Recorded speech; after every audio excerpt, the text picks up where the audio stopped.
Good morning बच्चों, मैं ज्ञान भारती हिंदी हाई स्कूल से। बच्चों, आज हम स्टैंडर्ड 10 सब्जेक्ट हिंदी और पोएम नंबर 2 पढ़ेंगे। पोएम का नाम है राम लक्ष्मण परशुराम संवाद। इस पोएम को लिखा है तुलसीदास जी। तो सबसे पहले हम इनके बारे में समझते हैं। तुलसीदास का जन्म उत्तर प्रदेश के बांदा जिले के राजापुर गांव में सन 1532 ईस्वी में हुआ था। कुछ विद्वान उनका जन्म स्थान सोरो जिला एटा भी मानते हैं। तुलसी का बचपन बहुत संघर्षपूर्ण था। जीवन के प्रारंभिक वर्षों में ही माता पिता से उनका विछोह हो गया, मतलब माता पिता की मृत्यु हो गई, उनसे अलग हो गए। कहा जाता है कि गुरु कृपा से उन्हें राम भक्ति का मार्ग मिला। वह मानव मूल्यों के उपासक कवि भी माने जाते हैं। राम भक्ति परंपरा में तुलसी अतुलनीय है, मतलब उनकी तुलना किसी के साथ नहीं की जा सकती है। रामचरितमानस कवि की अनन्य राम भक्ति और उनके सृजनात्मक कौशल का मनोरम उदाहरण है। उनके राम मानवीय मर्यादाओं और आदर्शों के प्रतीक हैं, जिनके माध्यम से तुलसी ने नीति, स्नेह यानी प्रेम, शील यानी चरित्र, विनय यानी विनम्रता, त्याग जैसे उदात्त आदर्शों को प्रतिष्ठित किया। रामचरितमानस उत्तरी भारत की जनता के बीच हुई लोकप्रिय है। मानस के अलावा कवितावली, गीतावली, दोहावली, कृष्ण गीतावली, विनय पत्रिका आदि उनकी प्रमुख रचनाएं हैं। अवधी और ब्रज दोनों भाषाओं पर उनका समान अधिकार था। सन 1623 में काशी में उनका देहावसान हुआ, मतलब उनकी मृत्यु हुई। तुलसीदास ने रामचरितमानस की रचना अवधी में और विनय पत्रिका तथा कवितावली की रचना ब्रज भाषा में की। उस समय प्रचलित सभी काव्य रूपों को तुलसी की रचनाओं में देखा जा सकता है। रामचरितमानस का मुख्य छंद चौपाई है तथा बीच बीच में दोहे, सोरठे, हरिगीतिका तथा अन्य छंद भी यहाँ पे देखने को मिलेंगे। विनय पत्रिका की रचना गेय पदों में हुई है। गेय पद का मतलब होता है बच्चों जिस पदों को हम लय ताल के साथ गा सकें। कवितावली में सवैया और कवित्त छंद की छटा भी आपको देखने को मिलेगी। उनकी रचनाओं में प्रबंध और मुक्तक दोनों प्रकार के काव्यों का उत्कृष्ट रूप है। यह अंश रामचरितमानस के बालकांड से लिया गया है। बालकांड जो है उसमें से लिया गया है। सीता स्वयंवर में राम द्वारा शिव धनुष भंग के बाद मुनि परशुराम को जब यह समाचार मिला तो वह क्रोधित होकर वहां आते हैं। शिव धनुष को खंडित देखकर यानी टूटा हुआ देखकर वह आपे से यानी क्रोध से बाहर हो जाते हैं। राम के विनय और विश्वामित्र के समझाने पर, राम के विनम्रता पूर्वक बोलने और विश्वामित्र के समझाने पर तथा राम की शक्ति की परीक्षा लेकर बाद में अंततः उनका गुस्सा शांत हो जाता है। इस बीच राम, लक्ष्मण और परशुराम के बीच जो संवाद हुआ यानी जो बातचीत हुई, उस प्रसंग को यहाँ प्रस्तुत किया गया है। परशुराम के क्रोध भरे वाक्यों का उत्तर लक्ष्मण व्यंग वचनों से देते हैं, यानी उनको थोड़ा चिढ़ाते हुए, परेशान करते हुए। इस प्रसंग की विशेषता है लक्ष्मण की वीर रस से पगी व्यंग्योक्तियाँ और व्यंजना शैली की सरस अभिव्यक्ति। ये है बच्चों उसका चित्र पूरा देखिए, सीता स्वयंवर का। अब आता है हमारा कविता राम लक्ष्मण परशुराम संवाद। तो अब हम कविता पढ़ेंगे, समझाएंगे। नाथ शंभुधन भंजन हारा, हुइयों को एक दास तुम्हारा। यहाँ कहने का मतलब ये है, कवि कह रहे हैं जब टूटे हुए धनुष को परशुराम देखते हैं तो वो चिल्ला के बोलते हैं गुस्से में। क्या बोलते हैं? नाथ शंभुधन भंजन हारा, हुइयों को एक दास तुम्हारा। आयुष काह कहिन किन मोहि, सुन रिसाए बोले मुन कोई। गुस्से में आते हैं, बोलते हैं कि किसकी हिम्मत हुई जिसने इस शिव धनुष को छुआ और इसे तोड़ा, मुझे बता दीजिए। तब उस समय वहाँ पे लक्ष्मण बोलते हैं कि प्रभु कोई आपका दास ही होगा जिसने इस धनुष को तोड़ा है। तो आगे फिर बोलते हैं परशुराम, दास यानी सेवक। तो सेवको जो सो करे सेवकाई, अरि करनी करी करिए लड़ाई। सुनहु राम जेहु शिव धन तोरा, साहस बाहु सम सो रिपु मोरा। अगर वो सेवक है तो सेवा का काम करे, लड़ाई का काम कर करके वो जो है दुश्मनी क्यों मोल ले रहा है। सुनो राम, तुम मेरी बातों को ध्यान से सुन लो। जिसने भी इस शिव धनुष को तोड़ा है वो मेरे लिए हजारों शत्रुओं के बराबर है। सो बिलगाऊ बिहाय समाजा, नत मारे जइहे सब राजा। इसीलिए मैं कहता हूँ कि जिसने भी इस शिव धनुष को तोड़ा है वो समाज से बाहर आ जाए, नहीं तो इस समाज के सारे राजा मारे जाएंगे। तो परशुराम के बात को सुन करके तो इस तरह से बच्चों कह रहे हैं यहाँ पे परशुराम अपनी बात। तो परशुराम की बातों को सुन करके लक्ष्मण जी मुस्कुराते हैं और मुस्कुरा कर उनको थोड़ा चिढ़ाते हुए बोलते हैं। क्या कहते हैं? सुनी मुनि बचन लखन मुस्काने, बोले परशु धरे अवमाने, बहु धनुहि तोरी लड़काई, कबहु ना असरिस कीन गोसाई। मतलब उनके बातों को सुन करके लक्ष्मण मुस्कुराते हुए बोलते हैं परशुराम से कि हमने तो बचपन में ऐसी बहुत सारे जो है धनुष तोड़े थे, छोटे छोटे धनुष तोड़े थे, पर आपने पहले तो इस तरह से कभी कोई गुस्सा नहीं किया। यही धनु पर ममता के ही हेतु, सुनी रिसाए कह भृगुल केतु। और इसी धनुष के टूट जाने पर आपको इतनी ममता क्यों आ रही है? तो इस बात को सुन करके भृगुल केतु यानी परशुराम जी गुस्से में बोलते हैं। क्या बोलते हैं? रे नृप बालक काल बस बोलत तो ही ना संभार, धनु ही सम त्रिपुरारी धनु विदित सकल संसार। रे राजकुमार, तुझे मैं इस समय बोल नहीं रहा हूँ, अपने गुस्से को संभाल रहा हूँ, तो तू जो है मेरी बातों को समझ ही नहीं रहा है। तू इस मेरे शिव जी के धनुष की तुलना छोटे छोटे धनुष से कर रहा है। ये धनुष शिव जी की बहुत बड़ी और भयंकरकारी धनुष है, जिसे पूरा संसार जानता है। आगे उनकी बातों को सुनकर लक्ष्मण जी क्या कहते हैं? लखन कहा हंसी हमरे जाना, सुनहु देव सब धनुष समाना। लक्ष्मण हंसते हुए बोलते हैं कि हे प्रभु, मैंने तो ऐसा सुना था कि सभी धनुष एक समान होते हैं, तो बड़ा क्या छोटा क्या। का क्षति लाभु जून धनु तोरे, देखा राम नयन के भोरे। और इस पुरानी धनुष के टूट जाने से आपको क्या लाभ हो रहा है, क्या हानि हो रहा है, जिसको राम ने देखें। छुअत टूट रघुपत ना दोसु, मुनि बिन काज करत कत रोसु। इसको तो रघुपत यानी राम ने सिर्फ छुआ है, छूते ही जो है ये टूट गया। तो हे प्रभु, इसमें जो है इनकी कोई जो है दोष नहीं है, आप इतना गुस्सा क्यों कर रहे हो? बोले चितय परशु की ओरा, रे सठ सुनो सुभावना मोरा। अब यहाँ पे परशुराम जी लक्ष्मण की तरफ उंगली दिखाते हुए बोलते हैं। क्या बोलते हैं? बालक बोली बधो नहीं तोई, केवल मुनि जड़ जाने मोही। रे बालक, तू मेरे स्वभाव को नहीं जानता है और मैं तुझे बालक समझकर तुम्हारा वध नहीं कर रहा हूँ, तो तू मुझे पागल मूर्ख मुनि समझता है। बाल ब्रह्मचारी अति कोई, विश्व विदित क्षत्रिय कुलद्रोही, भुजबल भूमि भूप बिन कीनी, विपुल बार महिंदेवन दीनी। बाल हो, बालक हो, ब्रह्मचारी हो, कोई भी हो, किसी से भी पूछ लो, सभी लोग को पता है कि मैं क्षत्रिय कुल का द्रोही हूँ। मैं अपनी भुजाओं के बल पर न जाने कितने राजाओं से जमीन को जीत करके गरीब ब्राह्मणों में मैंने दान किए हैं। साहस बाहुभुज छेदन हारा, परशु बिलोकु महीप कुमारा। इतनी बात बोल करके परशुराम जी अपने फरसे को उठा लेते हैं और लक्ष्मण की तरफ दिखाकर बोलते हैं। क्या बोलते हैं? मातो पितो जन सोच बस, करिस महिष किशोर, गर्भन के अर्धक जलन, परशु मोर अति घोर। रे बालक, तू ऐसा काम क्यों कर रहा है कि जिसकी वजह से तुम्हारे माता पिता सोच में पड़ जाएं? तू मेरे फरसे को देख, इसे जानता नहीं है, ये गर्भ तक के बच्चे का जो है नाश कर सकता है। तो इस तरह से वो अपना बार बार फरसा उठाकर दिखाते हैं। तब इस बात को सुन करके लक्ष्मण जी बोलते हैं, बिहसी लखन बोले मृदुबानी, अहो मुनीस महाभटमानी, पुनि पुनि मोहि दिखावा कुठारू, चाहत उड़ावन फूकी पहारू। मतलब लक्ष्मण जी उनके बातों को सुनते हैं और हंसते हुए मीठी वाणी में बोलते हैं कि हे प्रभु, आप बहुत घमंडी लगते हो और बार बार आप मुझे ये कुठारू यानी फरसा दिखाते हो, डराते हो क्या मुझे? और आप फूंक मारकर पहाड़ उड़ाना चाहते हो, जो संभव नहीं है। यहाँ कुम्हड़ा बतिया कोऊ नाही, जे तर्जनी देखी मर जाई, देखूँ कुठारू सरासर बाना, मैं कछु कहा सहित अभिनाना। अब यहाँ पे कह रहे हैं यहाँ कुम्हड़े की कोई बतिया नहीं है प्रभु, जिसको तर्जनी दिखाओगे तो मर जाएंगे। और आपके इस कुठारू को यानी इस फरसे को मैं बार बार देख रहा हूँ, आप मुझे जो दिखा रहे हो, और मैं कुछ आपको कह नहीं रहा हूँ, मैं आपका अभिमान देख रहा हूँ, अपने गुस्से को शांत कर रहा हूँ। भृगुसुत समझ जनेऊ बिलो की, जो कछु कहूँ सहयो रिसरो की। मैं आपको भृग कुल का पुत्र समझ करके अपने गुस्से को रोक रहा हूँ, आपको कुछ मैं बोल नहीं रहा हूँ। सुर महिषासुर, सुर महिषुर हरिजन और गाई, हमरे कुल इन पर ना सुराई। मतलब देवता, ब्राह्मण, भक्त और गाय पर हम लोग जो है वार नहीं करते हैं, क्योंकि ये हमारे कुल की परंपरा नहीं है।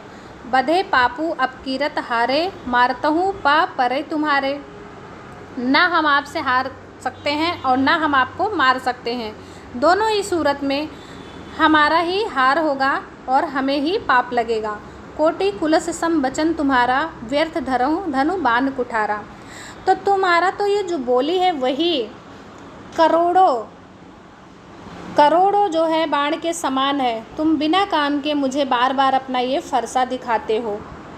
इतना कहने के बाद लक्ष्मण जी बोलते हैं, जो बिलोकी अंचित कहयु क्षमा महामुनि धीर, सुनी सरोस भृगवंश मानी बोले गिरा गंभीर। मतलब इतना कहने के बाद वो क्षमा भी मांग रहे हैं बच्चों। क्या कह रहे हैं कि अगर हे प्रभु मैंने आपसे कुछ अनुचित बोल दिया हो तो उसके लिए मैं क्षमा मांगता हूँ। तो उनकी बातों को सुन करके लक्ष्मण के भृगवंश मानी यानी परशुराम जो है थोड़ा गंभीर बाड़ी में बोलते हैं। क्या बोलते हैं? कौशिक सुनो मंद यह बालको, कुटिल काल बस निज कुल घालको। परशुराम जी विश्वामित्र से बोलते हैं, हे विश्वामित्र सुनो, यह बालक बहुत दुर्बुद्धि वाला और कुटिल है यानी टेढ़ा है। भानुवंश रकेश कलंकु, निपट निरंकुश अबुध असंको। काल के बस होकर यह अपने कुल का घातक बन रहा है। यह सूर्यवंशी सूर्यवंश रूपी चंद्र का कलंक है। सूर्यवंश रूपी चंद्र का कलंक है। यह एकदम उदंड है। निरंकुश यानी उदंड है, मूर्ख है और बेखौफ है। काल कौलु होई छन माही, कहो पुकारी खोरी मुहि नाही। तुम्हें हट कहूँ जो चाहूँ उबारा, कही प्रताप बल रोसू हमारा। अभी क्षण भर में यह काल का ग्रास बन जाएगा। मैं पुकार कर कह देता हूँ सभी से, बाद में फिर मुझे कोई दोष मत देना। यदि तुम इसे बचाना चाहते हो तो हमारे प्रताप और क्रोध के बारे में इसे बताकर यहाँ से ले जाओ। इतना बात सुनने के बाद लक्ष्मण जी बोलते हैं, क्या बोलते हैं? लखन कहो मुन सुजस तुम्हारा, तुम ही अछत को बरने पारा। अपने मुँह तुम अपनी करनी, बार अनेक भांति बहु बरनी। लक्ष्मण जी कहते हैं, हे मुनि, आपके होते हुए, आपके रहते हुए आपका जो यश है दूसरा कौन वर्णन कर सकता है। आपने स्वयं अपने ही मुख से अपनी करनी का वर्णन अनेकों बार अनेकों तरह से कर चुके हैं। अपने ही मन से कितनी बार अपनी बखान कर चुके हैं। नहीं संतोष ता पुनि कछ कहूँ, जन रिस रोक दुख दुसह सहू। वीर व्रति तुम धीर अछोभा, गारी देत न पावे शोभा। इतने पर भी यदि तुम्हें संतोष नहीं हो रहा है तो जो कुछ बाकी वो भी कह डालिए। अपना क्रोध रोक कर अपने दुख को मत सहन कीजिए। आप वीरता का व्रत धारण करने वाले धैर्यवान और क्षोभ रहित हैं। गाली देते आपको शोभा नहीं देती है। आगे यहाँ पे फिर बोलते हैं लक्ष्मण जी, सूर समर करनी करही, कहीं ना जनावे आपू। विद्यमान रन पाई रिपु, कायर कतः प्रतापू। क्या कहते हैं यहाँ पे बच्चों कि सूरवीर तो युद्ध में अपना वीर कर्म करते हैं, कह करके अपने को नहीं जनाते हैं कि मैं बहुत बड़ा वीर हूँ। रणभूमि में शत्रु को उपस्थित देखकर कायर ही अपने प्रताप का, अपनी करनी का प्रलाप करने लगते हैं। मतलब जो कायर होता है वही अपनी करनी का बखान अपने मुंह से बार बार सबके सामने करता है। जो वीर होते हैं वो अपनी करनी का बखान अपने मुंह से नहीं करते हैं। इस तरह से लक्ष्मण जी जो है अपनी बात को पूरा करते हैं। आगे फिर लक्ष्मण जी कहते हैं उनको थोड़ा चिढ़ाते हुए, तुम्हें तो काल हाँकु जन लावा, बार बार मोहि लागे बुलावा। सुनत लखन के बचन कठोरा, परसों सुधारे धरे कर घोरा। लक्ष्मण जी आगे कहते हैं, आप तो मानो काल को हाँक लगाकर बार बार उसे मेरे लिए बुला रहे हैं। ऐसा लगता है आपके बुलाने से मेरी मृत्यु आ जाएगी। लक्ष्मण के इस कठोर वचन को सुन करके परशुराम अपने भयानक फरसे को उठा लेते हैं और उनकी तरफ इशारा करके बोलते हैं। क्या बोलते हैं? अब जाने दे दोसु मोहि लोगु, कटुबादी बालकु बद जोगु। बाल बिलोकी बहुत मैं बाचा, अब यह यहू मर निहार ब साचा। परशुराम जी बोलते हैं कि अब लोग मुझे दोष ना देना। यह कठोर यानी यह कटु कड़वा वचन बोलने वाला बालक मारे जाने के ही लायक है। इसे मारकर मैं जो है अपने गुस्से पर काबू पाऊंगा। अब यह वास्तव में मरने पर उतारू हो चुका है। ये बात जो है लक्ष्मण के सुन करके लक्ष्मण के बातों को परशुराम जी बोलते हैं। आगे फिर कहते हैं, कौशिक कहा क्षमय अपराधु बाल दोष गुण गनय ना साधु खर कुठार मैं अकरून को ही आगे अपराधी गुरुद्रोही। अब इन दोनों के बातों को सुन करके विश्वामित्र जी बोलते हैं, क्या कहते हैं, हे मुनि अपराध क्षमा कीजिए। बालक के गुण और दोष को साधु जन जो होते हैं, साधु व्यक्ति होते हैं, वो ध्यान नहीं रखते हैं, तो आप भी इनके जो है अपराध को क्षमा कर दीजिए। फिर परशुराम बोलते हैं गुस्से में, तीखी धार वाला फरसा लेकर के, मैं दयाहीन और क्रोधी और यह गुरुद्रोही तथा अपराधी मेरे सामने जो उत्तर दे रहे हैं। आगे क्या बोलते हैं, उत्तर देत छोड़ो बिन मारे केवल कौशिक सील तुम्हारे ना तो यही काटी कुठार कठोरे गुरही उरन होते श्रम थोरे। जो ये मेरे सामने उत्तर दे रहे हैं, जो गुरुद्रोही हैं, इतने पर भी मैं इसे बिना मारे छोड़ रहा हूँ, इन्हीं की वजह से, इसीलिए छोड़ रहा हूँ विश्वामित्र, मात्र तुम्हारे सील से, तुम्हारे चरित्र से, अन्यथा तो इसे मैं इस कठोर फरसे से काट करके थोड़े ही श्रम से गुरु के ऋण से मुक्ति पा लेता। मतलब थोड़े ही क्षण में, थोड़ी ही मेहनत में इसको मैं फरसे से काट डालता और अपने गुरु के चरणों में से रख करके श्रम से मुक्ति पा लेता। आगे फिर विश्वामित्र जी इनकी बातों को सुनकर कहते हैं, गांधी सुन कह हृदय हंसी मुनहि हरियरे सूझ ऐमै खाण ना उखमय अजहू ना बूझ अबूझ। विश्वामित्र जी अपने दिल में हंस करके कहते हैं कि मुनि को सर्वत्र सब जगह हरा ही हरा लगता है, मतलब ऐसा लगता है कि हर जगह विजयी यही होंगे। श्री राम लक्ष्मण को ये सामान्य क्षत्रिय मान रहे हैं, पर इनको तो पता नहीं है कि ये फौलाद से बनी खाड़ के तलवार हैं, कोई ईंट से बनी गुड़ नहीं है कि जिसको मुंह में डालेंगे और तुरंत गल जाएंगे। इसीलिए ये बात सोच करके विश्वामित्र जी मन में हंस रहे हैं कि मुनि जो है इनको समझ पाने में अभी भी नासमझ ही है। आगे लक्ष्मण जी कहते हैं, कहु लखन मुनि सील तुम्हारा को नहीं जान विदित संसारा माता पिता उरय भय नीके गुरहिन रहा सोच बड़ जी के। लक्ष्मण जी कहते हैं, हे मुनि आपके सील को कौन नहीं जानता, आपके चरित्र को कौन नहीं जानता है, वह तो संसार भर में प्रसिद्ध है। आप अपने माता पिता से तो अच्छी तरह उऋण हो ही गए, अब रहा गुरु का ऋण चुकाने को, जिसको लेकर आपके मन में बड़ी चिंता है। आगे कहते हैं, सो जानू हमरे माथे काढ़ा दिन चली गए ब्याज बड़ बाढ़ा अब अनय व्यवहारिया बोली तुरंत देव में थैली खोली। वह मानो हमारे ही मत्थे मर दिया था, बहुत दिन बीत गए, इससे ब्याज भी आपके ऊपर बहुत चढ़ रहा है, जिस ऋण को आप चुका नहीं पा रहे हो। अब किसी हिसाब करने वाले को बुला लाइए तो मैं तुरंत थैली खोल देता हूँ। इस तरह से जो है यहाँ पे लक्ष्मण फिर इनको कुछ चिढ़ाते हुए बोल रहे हैं। आगे जो है लक्ष्मण की बातों को सुन करके, सुनी कटु बचन कुठारा सुधारा हाय हाय सब सभा पुकारा मिले ना कबहु सुभर रन गाढ़े सुनी कटु बचन कुठर सुधारा हाय हाय सब सभा पुकारा भृगु बर परसु देखा बहु मोही विप्र विचारे बाचो निर्दोही। लक्ष्मण जी के इस व्यंग्यपूर्ण यानी चिढ़ाते हुए बातों को सुन करके परशुराम ने अपने फरसे को फिर से उठाया, और क्या, जब फरसे को मारने के लिए उठाते हैं तो पूरी सभा में हाय तौबा की पुकार मच जाती है। अब क्या होगा। लक्ष्मण जी ने आगे कहा, क्या कहा, हे भृगु श्रेष्ठ आप मुझे फरसा दिखा रहे हैं, पर हे राजाओं के शत्रु मैं आपको ब्राह्मण मानकर बचा रहा हूँ। मिले ना कबहू सुभट रन गाढ़े द्विज देवता घर ही के बाढ़े अनुचित कही सब लोग पुकारे रघुपत सैन ही लखन निवारे। आपको कभी रणधीर बलवान वीर ऐसे लोग नहीं मिले हैं। हे ब्राह्मण देवता आप घर में ही बड़े हो, कभी आप जो है वीरों से आपका पाला नहीं पड़ा है। यह सुन करके सब लोग कहते हैं अनुचित बोल रहे हो, अनुचित बोल रहे हो, ऐसा आपको लक्ष्मण जी बोलना नहीं चाहिए, ऐसा सभी कहकर चिल्लाने लगते हैं। तब उसी समय श्री राम अपने आँखों के इशारे से लक्ष्मण जी को रोकने की कोशिश करते हैं और क्या कहते हैं, लखन उतर आहुति सरसी भृगु बर कोपु कृषानु बढ़त देख जल सम वचन बोले रघुकुल भानु।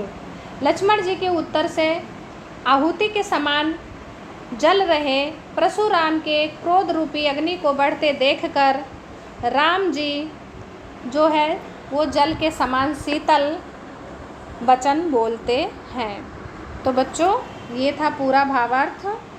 और अब आता है नीचे प्रश्न अभ्यास। इस प्रश्न अभ्यास को आप लोगों को स्वयं इस भावार्थ में से ढूंढ के करना है। और नीचे है शब्द संपदा, इस शब्द संपदा को भी लिखकर याद करना है। तो आपको भावार्थ, स्वाध्याय और इसके साथ में शब्द संपदा लिख करके याद करना है। ये पोएम यहाँ कंप्लीट होता है।